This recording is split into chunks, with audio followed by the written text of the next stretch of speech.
जादू। अपने बेटे रिशु के माथे से टपकते हुए पसीने को देखकर सविता की हालत खराब हो गई। ऐसा आज पहली बार नहीं हुआ जब रिशु नींद से घबराकर जागा है। हाय मेरा बच्चा, न जाने किसकी नजर लग गई है तुझे। जब से मेरे बच्चे ने 10वीं के एग्जाम में स्कूल टॉप किया है तब से रोज बुरे बुरे सपने आने लगे हैं। हाँ माँ, मैंने आज फिर से एक काले साए को देखा। वो यहीं मेरी आंखों के सामने खड़ा था। माँ मुझे बचा लो माँ। वो मुझसे कह रहा था कि मुझसे बदला लेगा। माँ कहीं ये प्रशांत। चुप कर, कैसी बात कर रहा है? दोबारा उसका नाम मत लेना। तुझे पता है ना, उस प्रशांत ने आत्महत्या कर ली, तो बार बार उसका नाम मत लिया कर। मम्मी, क्या सच में प्रशांत ने आत्महत्या की थी? चुप कर, बहुत सवाल पूछता है आजकल। और फिर रात के वक्त सविता के पूरे घर में एक अजीब सा काला धुआं छाने लगा। गहरी नींद में सोई सविता की जैसे ही आंख खुली उसका दम घुटने लगा। वो दौड़कर रिशु के रूम की तरफ गई जहां उसके दरवाजे पर घूमती एक काली परछाई देख वो बुरी तरह से घबरा गई। कौन है वहां? कौन है? सामने आओ। ये मैं हूं, तुम्हारी काली करतूत। और अब मैं तुम्हारे बेटे को ले जाने आया हूँ। नहीं, मेरे बच्चे को छोड़ दो प्लीज। मेरे रिशु को कुछ मत करना। वो परछाई रिशु के कमरे में घुस जाती है। सविता भी उसके पीछे पीछे दौड़ कर जाती है और देखती है कि अब वो साया साफ नजर आ रहा था। वो सर से पैर तक खून में सना हुआ था और उसके शरीर के सारे अंग कटे फटे हैं। क्या चाहिए तुम्हें? तुम जो बोलोगे मैं करूंगी, लेकिन मेरे रिशु को छोड़ दो। उस परछाई ने रिशु को गर्दन से पकड़कर दीवार के सहारे हवा में उछाल दिया। रिशु जोर जोर से चिल्लाने लगा। माँ बचाओ मुझे, बचा लो माँ, ये मुझे मार डालेगा। माँ मुझे बचा लो माँ। नहीं ऐसा मत करो, मुझे मार दो लेकिन मेरे बच्चे को छोड़ दो। मैं तुम्हारे आगे हाथ जोड़ती हूँ। वो परछाई रिशु को जमीन पर गिरा देती है और अचानक वहां से गायब हो जाती है। रिशु, मेरा बच्चा, तू ठीक तो है ना? कुछ बोल बेटा, क्या हुआ है तुझे? मैं ठीक हूँ माँ। क्या हुआ था यहाँ पर? कुछ नहीं बेटा, कुछ नहीं। तू परेशान मत हो। हम कल ही गांव के बाहर जो तांत्रिक महाराज रहते हैं उनके पास चलेंगे। ठीक है माँ, हम जल्द ही उनके पास चलेंगे। मुझे बहुत डर लग रहा है माँ। ये बार बार मुझे डरावने सपने आना, ये सब हमारे साथ क्यों हो रहा है माँ? अगले दिन सविता अपने बेटे रिशु को लेकर गांव के बाहर तांत्रिक के पास जाती है। जिस जगह पर तांत्रिक रहा करता था वो जगह बहुत डरावनी थी। चारों तरफ कंकाल और खूब भूतियां नजर आ रही थी। गांव से दूर वीराने में उस जगह पर जोर से आंधी चल रही थी। रिशु ने डर कर अपनी माँ का हाथ पकड़ लिया। माँ मुझे बहुत डर लग रहा है। ये कैसी जगह है? देख बेटा, हमारे साथ जो कुछ भी हो रहा है उसका इलाज सिर्फ और सिर्फ ये तांत्रिक महाराज ही बता सकते हैं। अब यही है जो हमें प्रॉब्लम से बाहर निकाल सकते हैं। जैसे ही सविता और रिशु तांत्रिक की झोपड़ी के अंदर पहुंचे, वहां का नजारा देखकर उनकी आंखें फटी की फटी रह गई। तांत्रिक की झोपड़ी के अंदर कई सारे लोग अपनी गर्दन घुमा घुमा कर जोर जोर से चीख रहे थे। कौन हो तुम और यहाँ क्यों आई हो? महाराज, मेरे बेटे को कुछ दिनों से एक डरावनी काली परछाई नजर आती है और कल रात उसने मेरे बेटे पर हमला भी कर दिया।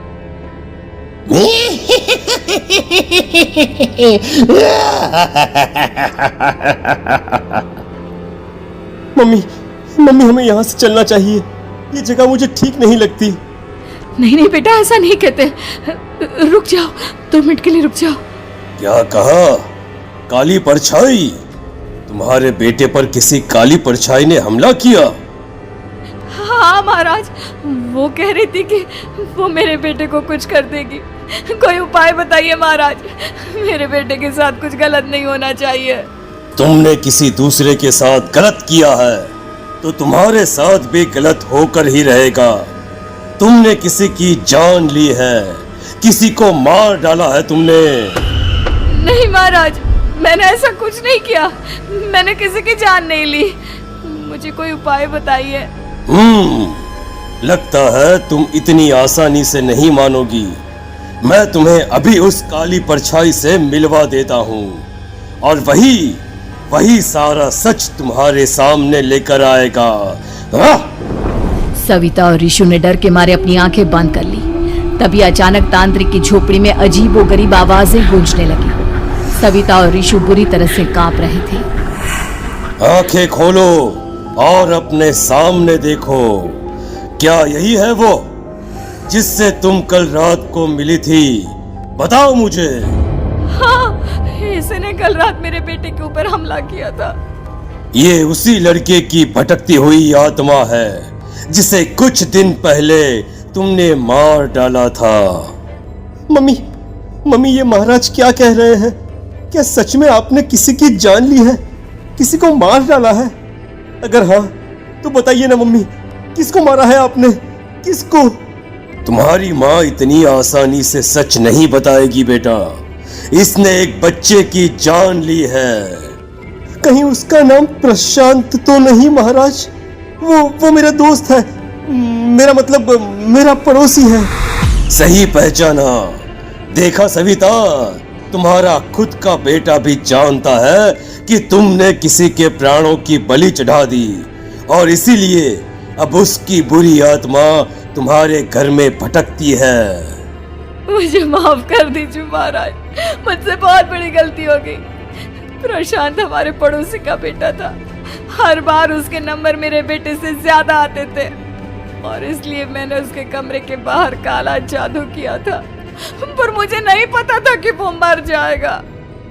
तुम्हारे उसी काले जादू वाली गुड़िया के अंदर एक बुरी आत्मा थी जिसने उस बच्चे के दिमाग पर बुरा असर कर दिया और उसी की वजह से उस लड़के ने अपनी बालकनी से कूदकर आत्महत्या कर ली। इसकी वजह सिर्फ और सिर्फ तुम हो, तुम। नहीं महाराज, जो कुछ भी हुआ मुझे नहीं पता था कि प्रशांत अपनी जान दे देगा। प्रशांत की आत्मा इस वक्त तुम्हारे सामने खड़ी है, हमसे बात करना चाहती है। बोलो क्या कहना चाहते हो? मैं जीना चाहता था, बड़ा होकर कुछ बनना चाहता था। आपके बेटे से मुझे कोई परेशानी नहीं थी। अरे वो तो मेरा अच्छा दोस्त था। मुझे माफ कर दो बेटा, मुझसे बहुत बड़ी गलती हो गई, मुझे माफ कर दो। माफ करने से मुझे वापस जिंदगी नहीं मिल जाएगी। मेरे माँ बाप आज भी मेरे लिए रोते हैं। आपने मेरे साथ बहुत गलत किया है, बहुत गलत। और तभी अचानक प्रशांत की आत्मा वहां से गायब हो जाती है।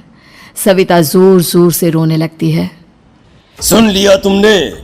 ये तुम्हारे अपने ही किए हुए पाप हैं जो इस तरह से तुम्हारे सामने आ रहे हैं।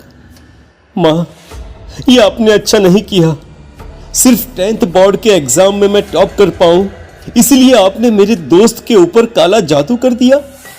नहीं मम्मी, नहीं, अब हम कभी खुश नहीं रह पाएंगे, कभी नहीं। मेरे दोस्त की आत्मा को कभी शांति नहीं मिलेगी मम्मी, कभी नहीं। लेकिन मैंने जो कुछ भी किया सिर्फ तुम्हारे लिए किया। वो लड़का हमेशा फर्स्ट पोजीशन पर आ जाता था और इस वजह से हमेशा तुम्हारे मार्क्स कम पड़ते थे। मैंने तो सिर्फ उस पर एक छोटा सा काला जादू किया था बेटा। मुझे क्या पता था कि उसका ये नतीजा निकलेगा। जिस गुड़िया को तुमने उस लड़के के कमरे के दरवाजे पर लगाया था, दरअसल उसके अंदर एक बुरी आत्मा का प्रवेश हो गया था, जैसा कि अक्सर काला जादू करते समय हो जाता है। मुझे अपनी गलती का एहसास हो गया है। मैं प्रायश्चित करना चाहती हूँ। आप बताइए मैं क्या करूँ? प्रशांत के घर जाकर उस काली गुड़िया को वहां से निकालकर यहाँ लेकर आओ। मैं उसे आग में जलाकर राख कर दूंगा और उसके बाद प्रशांत की आत्मा को हमेशा के लिए मुक्ति मिल जाएगी। अगली रात सविता चुपचाप अपने पड़ोसी प्रशांत के घर जाती है। प्रशांत के माँ बाप प्रशांत की मौत के बाद उस घर को छोड़कर हमेशा के लिए वहां से चले गए थे। जैसे ही सविता उस घर के अंदर कदम रखती है, उसका सामना अजीबोगरीब हैवानियत से भरी आवाजों से होने लगता है। ऐसा लग रहा था जैसे कोई बुरी तरह से चीख रहा हो। सविता जैसे ही प्रशांत के कमरे के बाहर पहुंचती है, वहां पर लटकी हुई गुड़िया के शरीर से खून टपकने लगता है। ये क्या हो रहा है? इस गुड़िया के शरीर से खून क्यों टपक रहा है? सविता हिम्मत करते हुए उस गुड़िया को वहां से उतारने की कोशिश करती है, लेकिन तभी अचानक से बहुत भयानक दिखने वाली औरत उसकी आंखों के सामने आकर खड़ी हो जाती है। मैं यहाँ से कहीं नहीं जाऊंगी, और अगर तूने मुझे यहाँ से हटाने की कोशिश की तो मार डालूंगी मैं तुझे। नहीं नहीं, मुझे तुम्हें यहाँ से ले जाना ही होगा, नहीं तो मेरा बेटा, उसकी जान को खतरा है। मैं तुम्हें नहीं छोड़ सकती। अगर तुम्हारे अंदर हिम्मत है तो मुझे इस घर से बाहर ले जाकर दिखाओ। और ऐसा कहकर वो औरत सविता के ऊपर हमला कर देती है और उसे हवा में उछाल उछाल कर जमीन पर पटकती है। लेकिन तभी अचानक मौका देखकर सविता अपने हाथ में ली हुई सुई उसके हाथ में चुभो देती है। हाथ में सुई लगते ही वो औरत जमीन पर तड़पने लगती है। ये क्या किया तूने? ये क्या कर दिया? तुझे ऐसा नहीं करना चाहिए था। तांत्रिक ने मुझे कहा था कि तुझसे जीतने का सिर्फ यही एक तरीका है जिससे मैं अपने पापों का प्रायश्चित कर सकती हूँ और अपने बेटे की जान बचा सकती हूँ। और उसके बाद वो डरावनी दिखने वाली औरत एक छोटी सी जादुई गुड़िया में तब्दील हो गई और सविता ने उसे ले जाकर तांत्रिक को दे दिया। तांत्रिक ने जादुई गुड़िया को आग के हवाले कर दिया।